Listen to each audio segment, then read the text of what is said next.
ओम नमो भगवते वासुदेवाय नमः। जय माता दी दोस्तों, आपके अपने चैनल में आपका बहुत बहुत स्वागत है। माँ भगवती दुर्गा की कृपा आप और आपके पूरे परिवार पर सदा सर्वदा बनी रहे।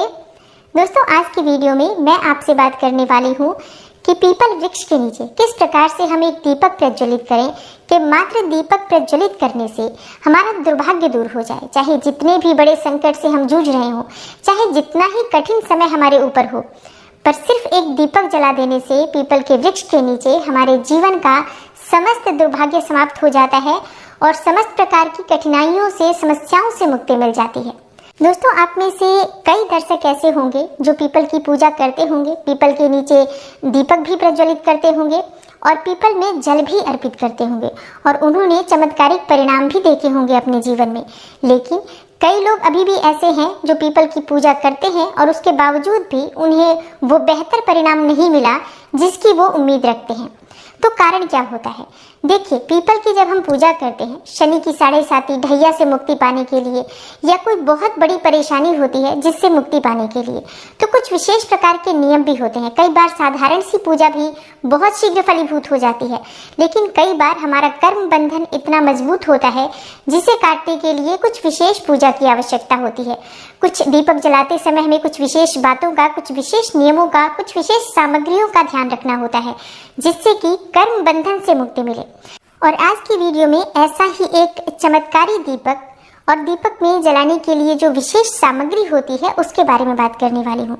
बहुत ही चमत्कारी उपाय है। अगर इस विधि से आप दीपक प्रज्वलित करते हैं शनिवार के दिन शाम के समय पीपल के वृक्ष में, तो विश्वास कीजिए आपके जीवन में चाहे कोई भी समस्या हो, किसी भी प्रकार के संकट से आप परेशान हो, चाहे आप शनि की 7.5 से, ढैया से, शनि की दशा, अंतरदशा, महादशा से परेशान हो, या फिर आपके जीवन में कोई और भी समस्या है, मान लीजिए आप बीमारी से परेशान हो, कर्ज से परेशान हो, धन के अभाव में हो, या फिर संतान की प्राप्ति में बाधा हो रही है, या संतान गलत रास्ते पर चली गई हो, किसी भी प्रकार की आपके जीवन की समस्या हो सकती है। मैं जो चीजें गिना रही हूँ ये बहुत थोड़ी सी हैं, लेकिन पीपल की पूजा से जीवन की समस्त परेशानियां दूर हो जाती हैं। जैसा कि भगवान श्री कृष्ण ने स्वयं भगवद गीता में कहा है, वृक्षों में मैं पीपल हूँ। तो जब साक्षात भगवान का स्वरूप ही पीपल है और इस पीपल के वृक्ष पर सभी देवी देवताओं का वास भी माना गया है, इसके साथ ही हमारे पितरों की जो पुण्य पवित्र आत्माएं होती हैं वो भी इस पीपल के वृक्ष में वास करती हैं। शनिदेव का वास माना गया है इस पीपल के वृक्ष में। तो जब इतने सारे देवी देवता पितरों का वास हमारे इस पीपल के वृक्ष में, देव वृक्ष में माना गया है, तो यहाँ बैठकर आप जो भी कामना करेंगे, जो भी अपने मन की इच्छा व्यक्त करेंगे, वो आपकी इच्छा बहुत ही शीघ्र पूर्ण होती है। और अगर अपनी परेशानी आप यहाँ बैठकर कहते हैं, पीपल की छाया में बैठकर करते हैं, आप पूजा नहीं भी करना चाहते हैं, आप प्रतिदिन पीपल के वृक्ष की छाया में बैठकर थोड़े समय अपने मन की परेशानियां कहते हैं, अपने जीवन की समस्याएं कहते हैं, तो आपकी वो जीवन की समस्याएं स्वतः ही समाप्त हो जाती हैं। और ये चमत्कार है, आप स्वयं देख सकते हैं। विश्वास न हो तो करके देख लीजिए। जी हाँ, पीपल का वृक्ष इतना चमत्कारी होता है कि इस वृक्ष के नीचे बैठकर, वृक्ष की छाया में बैठकर अपने मन की कामना कहने मात्र से ही कुछ ही दिनों में आपकी कामना पूर्ण हो जाती है। और शनिवार की शाम को जो हम दीपक प्रज्वलित करते हैं पीपल के वृक्ष के नीचे, तो इससे जीवन का समस्त अंधेरा दूर हो जाता है। किसी भी प्रकार का अंधेरा आपके जीवन में हो, कोई भी ऐसी कमी हो आपके जीवन में जिसके लिए आप हमेशा बहुत परेशान रहते हैं, आप शनिवार की शाम को पीपल के वृक्ष के नीचे दीप दान करना शुरू कीजिए। और शीघ्र ही देखिए, मात्र 7 शनिवार अगर आप पीपल के वृक्ष के नीचे दीप दान करते हैं तो आपकी कामना को पूर्ण होने के रास्ते बनने शुरू हो जाते हैं, आसार बनने शुरू हो जाते हैं। जो भी समस्याएं हैं धीरे धीरे समाप्त होती हुई आपको स्वयं दिखाई देने लग जाएंगी। तो सबसे पहले बात कर लेते हैं कि शनिवार के दिन सुबह पीपल की पूजा कैसे करें। वैसे सुबह पीपल की पूजा कैसे करनी है या शाम को पीपल की पूजा कैसे करनी है, इस पर वीडियो चैनल पर कई सारी गई हुई हैं, अगर आप चाहें तो देख सकते हैं। इस वीडियो में मैं आपको सिर्फ अपनी समस्याओं से मुक्ति पाने के लिए कुछ विशेष दीप दान के लिए बताने वाली हूँ, लेकिन सुबह की पूजा के बारे में भी थोड़ी सी बात कर लेते हैं। जैसा कि सुबह हम पीपल में जल अर्पित करते हैं, तो जल किस समय अर्पित करें? जल हमें सुबह अर्पित करना चाहिए। तो सुबह के समय जो शनिवार को जल देने का समय होता है वो सूर्यास्त से पहले होता है। अगर हम शनि के निमित्त ये जल दे रहे हैं, अगर आप शनि की 7.5 ढैया से या दशा अंतरदशा से परेशान हैं, शनि का शुभ फल पाना चाहते हैं, तो आप सूर्योदय से पहले जल देते हैं। सुबह यानी कि अंधेरा रहे थोड़ा सा, उसी समय आप जल दे आते हैं पीपल के वृक्ष के नीचे। लेकिन अगर आपको माँ लक्ष्मी की विशेष कृपा चाहिए या कोई और भी विशेष कामना से आप जल दे रहे हैं, जैसे कि शनि की 7.5 ढैया से आप परेशान नहीं हैं, सिर्फ पीपल के वृक्ष में आप अपनी कोई विशेष मनोकामना से जल दे रहे हैं, क्योंकि सबकी अलग अलग समस्याएं होती हैं जिसके लिए पीपल के वृक्ष में जल दिया जाता है।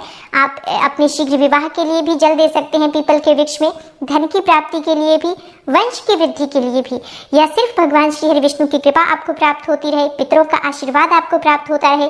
अगर आप इस निमित्त जल दे रहे हैं तो आप सूर्योदय के बाद भी जल दे सकते हैं, मतलब सुबह 8 बजे तक आप जल दे दीजिए, कोई भी परेशानी नहीं है। तो शनि के निमित्त जो जल देना है वो सूर्योदय से पहले देना है, और शनि के निमित्त अगर आप जल नहीं दे रहे हैं, कुछ विशेष कामना से जल दे रहे हैं, तो आप सूर्योदय के बाद भी दे सकते हैं। और हाँ, एक और बात का ध्यान रखना है आपको, अगर आप शनि के निमित्त, शनिदेव के निमित्त, शनिदेव को प्रसन्न करने के लिए जल दे रहे हैं, तो आप जल में काले तिल अवश्य डालें जब आप जल अर्पित करते हैं पीपल के वृक्ष में। तो और अगर आप माँ लक्ष्मी की कृपा प्राप्त करना चाहते हैं तो ऐसे में आप मीठा जल यानी कि दूध मिला हुआ जल भी अर्पित कर सकते हैं। जैसी भी उपलब्धता हो, जरूरी नहीं है कि आप दूध ही डालेंगे पीपल की जड़ में, लेकिन अगर आपके पास उपलब्ध हो और गाय का दूध उपलब्ध हो तो कच्चा दूध अगर आप पीपल की जड़ में अर्पित करते हैं तो साक्षात श्री हरि विष्णु सहित माँ लक्ष्मी का वास आपके घर में होता है। तो धन प्राप्ति या किसी विशेष मनोकामना को पूर्ण करने के लिए आपको चाहिए कि आप एक पात्र में थोड़ा सा कच्चा दूध लें, जल डालें, उसमें बतासा या मिश्री डाल सकते हैं मीठा करने के लिए, शहद भी डाल सकते हैं आप चाहें तो, और इसके अलावा आप पुष्प इत्यादि लेकर और फिर आपको माँ लक्ष्मी की कृपा पाने के लिए जल देना चाहिए। कोई विशेष भी मनोकामना हो तो इस विधि से आप जल देते हैं तो शीघ्र पूर्ण होती है। सुबह जब आप पीपल में जल अर्पित करते हैं तो वहाँ दीपक भी जला सकते हैं आपकी इच्छा हो तो, और सुगंधित धूप इत्यादि जरूर लेकर जाएं जो कि आप पीपल वृक्ष के नीचे जला सके, प्रज्वलित कर सके। और अगर आप विधिवत पूजा नहीं करना चाहते हैं तो आप सिर्फ जल ले जाकर भी पीपल के वृक्ष में डाल देते हैं, तो इतने मात्र से भी आपको विशेष कृपा प्राप्त हो जाती है। जल हमें जरूर अर्पित करना है, इस बात का ध्यान रखिए। शनिवार के दिन प्रातःकाल जल जरूर अर्पित करें, और संभव हो तो सुबह भी दीपक जला दीजिए, और शाम को जो दीपक आपको जलाना है वो विशेष दीपक होगा।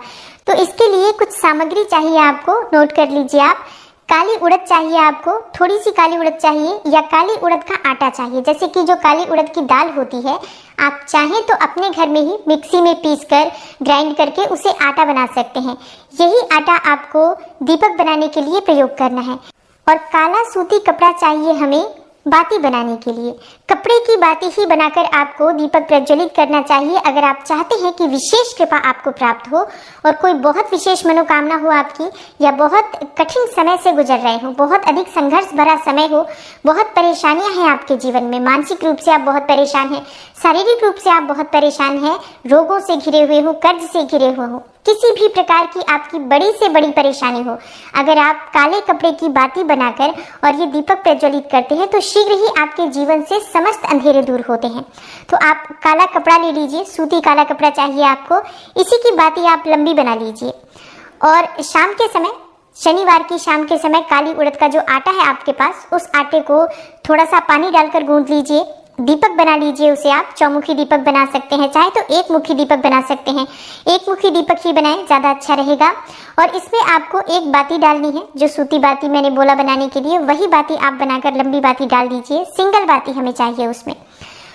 और दीपक में सरसों का तेल आपको डालना है, सरसों का तेल डालकर और थोड़े से काले तिल डाल दीजिए, चुटकी भर काला तेल आप उस दीपक में डालें।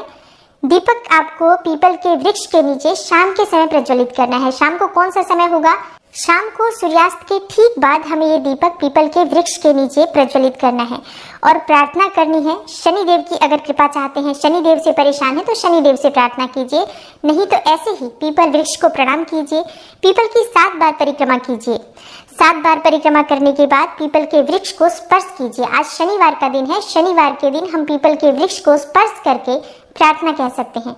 तो पीपल के वृक्ष को पकड़ लीजिए, आप जड़ को हाथ से स्पर्श करते हुए अपने मन की बात कहिए, जो भी आपकी परेशानी हो और जितनी भी परेशानी हो आपके जीवन की, समस्त परेशानियां आपको पीपल के वृक्ष के नीचे कहना है। अपने मन की सारी बातें पीपल के वृक्ष से कहिए। ये समझिए कि भगवान आपकी प्रार्थना सुन रहे हैं, आपके पितर आपकी प्रार्थना सुन रहे हैं, स्वयं साक्षात शनिदेव आपकी प्रार्थना सुन रहे हैं। मन में ऐसी कल्पना कीजिए कि सभी आपकी बातें सुन रहे हैं और इसके साथ ही अपनी आंखें बंद करके अपने मन की जितनी भी परेशानियां हैं, जो भी आपके मन की व्यथा है, सारी परेशानी, सारी व्यथा वहीं बैठकर कह दीजिए। जब तक आप अपने मन की बातें कह रहे हैं तब तक पीपल को स्पर्श करके रखें।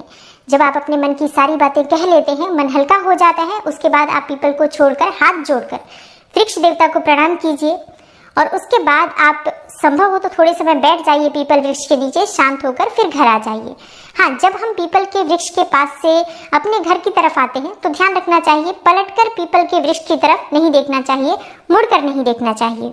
इतना सा काम आपको हर शनिवार को करना है। अगर आप 7 शनिवार लगातार ये उपाय कर लेते हैं, इस प्रकार से दीपक प्रज्वलित करते हैं, अपने मन की परेशानी पीपल वृक्ष के नीचे कह देते हैं, तो यकीन मानिए इस 7 शनिवार के भीतर ही आपको चमत्कारिक परिणाम भी दिखेंगे। आपकी परेशानियों के समाप्त होने के रास्ते भी नजर आएंगे। आपके जीवन के समस्त अंधेरे छटते हुए दिखाई देंगे और आपको रोशनी दिखाई देगी। अपने जीवन में आपको प्रकाश होता हुआ दिखाई देगा। हाँ, जब आप पीपल वृक्ष के नीचे अपनी परेशानी कह रहे हो, अपनी समस्या कह रहे हो, तो उस समय आपको एक और बात का ध्यान रखना है। आपको भगवान श्री हरि विष्णु का ध्यान करते हुए मन में भगवान श्री हरि विष्णु का चतुर्भुज स्वरूप धारण कीजिए, मन में स्मरण कीजिए और उनसे प्रार्थना कीजिए कि हे श्री हरि विष्णु, मेरे पूर्व जन्म के या इस जन्म के जो भी कायिक, वाचिक, मानसिक पाप कर्म हो, उन समस्त पाप कर्म के बंधनों से मुझे मुक्त कीजिए। मुझे क्षमा कीजिए, मेरे समस्त पापों को क्षमा कीजिए, मुझे पाप मुक्त कर दीजिए। इस प्रकार से प्रार्थना करके और अपनी कामना कहते हैं, अपनी परेशानी कहते हैं। यकीन मानिए चमत्कार इसी जीवन में आप देखेंगे और स्वतः अपनी आंखों से देखेंगे। साथ ही कुछ और बातों का भी ध्यान रखें। आप जब भी आपको मौका मिले गरीबों की मदद कीजिए। जितना भी आपसे संभव हो आप गरीबों की, मजदूरों की, असहायों की मदद कीजिए। बहुत कुछ नहीं कर सकते, चींटियों को आटा डालिए, मछलियों को आटे की गोलियां डालिए। किसी को भी अगर आपको संभव हो भोजन कराना तो गरीबों को, मजदूरों को शनिवार के दिन कम से कम किसी एक गरीब या मजदूर को भोजन जरूर करवाइए।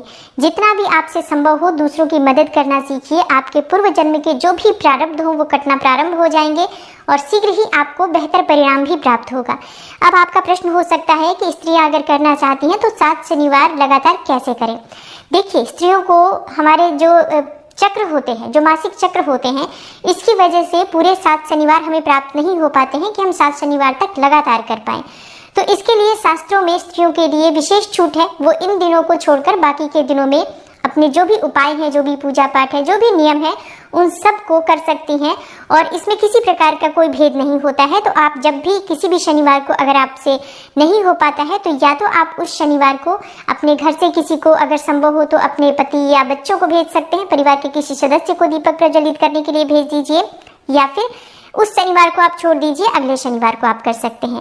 और अगर आप चाहें, जैसे कि बहुत से लोग प्रश्न कर सकते हैं कि क्या हम किसी और के निमित्त ये दीपदान कर सकते हैं, जैसे कि अगर घर में कोई बीमार है, वो नहीं उठकर जा सकता है पीपल के वृक्ष के नीचे स्वतः दीपक प्रज्वलित करने, तो क्या हम दीपक प्रज्वलित कर सकते हैं? जी हाँ, घर में किसी भी प्रकार की कोई समस्या है, कोई भी व्यक्ति अगर बीमार है तो आप उससे सिर्फ दीपक का स्पर्श करा लीजिए और उसके बाद आप दीपक ले जाकर और पीपल वृक्ष के नीचे जला सकते हैं। एक और प्रश्न कि क्या सुबह भी जल देना जरूरी है? अगर हम सिर्फ दीपक प्रज्वलित करें तो क्या काम चलेगा? नहीं, आपको सुबह दीप दान करना नहीं करना ये आपके ऊपर निर्भर करता है, लेकिन सुबह जल जरूर देना है पीपल के वृक्ष में, तभी शाम की पूजा भी फलीभूत होती है। मान लीजिए हम सुबह जल नहीं देते हैं किसी को और उसके बाद शाम को उसे भरपेट भोजन देते हैं, वो स्वीकार्य नहीं होता है। इसलिए सुबह आप जल जरूर दीजिए। संभव हो तो सुबह भी दीपदान कर सकते हैं, लेकिन शाम का दीपक बहुत आवश्यक है, तो शाम को दीपक जरूर जलाइए। आपका प्रश्न हो सकता है कि क्या ये उपाय लड़कियां कर सकती हैं या बच्चे कर सकते हैं? तो जी हाँ, कोई भी कर सकता है। जो भी भगवान की विशेष कृपा पाना चाहता है, जो भी अपनी समस्याओं से छुटकारा पाना चाहता है, जिसकी भी कोई विशेष मनोकामना हो, तो उस विशेष मनोकामना को मन में धारण करके भगवान से प्रार्थना करते हुए आप ये उपाय कर सकते हैं। दोस्तों देखिए, पीपल का वृक्ष भगवान श्री हरि विष्णु का साक्षात स्वरूप माना गया है। तो जब भी आप पीपल वृक्ष की पूजा करते हैं, पूरे सच्चे मन से कीजिए। भगवान श्री हरि विष्णु का साक्षात स्वरूप मन में स्मरण करके करिए और शीघ्र ही देखिए, बहुत शीघ्र आपके जीवन में चमत्कारी रूप से बदलाव होते हैं।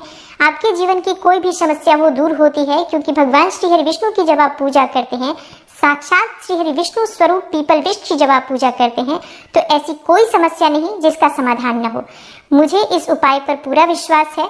आप भी पूरे विश्वास के साथ इस उपाय को करेंगे तो आपको लाभ अवश्य प्राप्त होगा। आशा करती हूँ आज की वीडियो से आपको लाभ अवश्य होगा। और अगर आपको आज की वीडियो अच्छी लगी हो तो लाइक ज़रूर कीजिए, शेयर ज़रूर कीजिए फैमिली फ्रेंड्स के साथ। और चैनल पर पहली बार आए हैं, अगर अभी तक आपने चैनल को सब्सक्राइब नहीं किया है तो आज की वीडियो अगर आपको अच्छी लगे तो चैनल को सब्सक्राइब कर लीजिए और बेल बटन को भी प्रेस कर लीजिए। इससे ये होगा कि इस चैनल पर जो नई वीडियो अपलोड होंगी उनकी नोटिफिकेशन आपको सही समय पर प्राप्त हो जाएगी। मैं मिलती हूँ आपसे अगली वीडियो में, तब तक के लिए नमस्कार।